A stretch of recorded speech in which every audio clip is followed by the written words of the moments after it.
Ano ba yung parang tingin nating keys para yung zero ma-turn naman natin into something?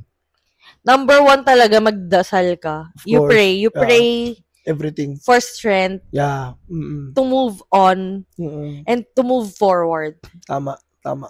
Yun yung number 1. You ask for guidance. Kasi we need guidance to make good decisions in life. Exactly. Tama.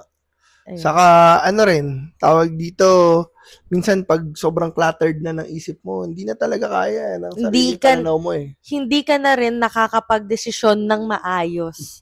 Tama. Kapag sobrang parang nakukulta na yung utak mo, sobrang loaded na niya, hindi ka na nakakapag-decide ng maayos. Doon tayo minsan nagkakaroon ng failure or ng mga maling desisyon.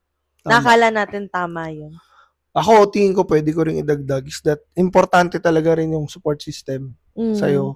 Doon sa downfall mo, or sa zero moments mo, importante na meron kang parang someone na kasama mo, na mapagkakatiwalaan mo, masasabi mo ng buo ano yung nararamdaman mo,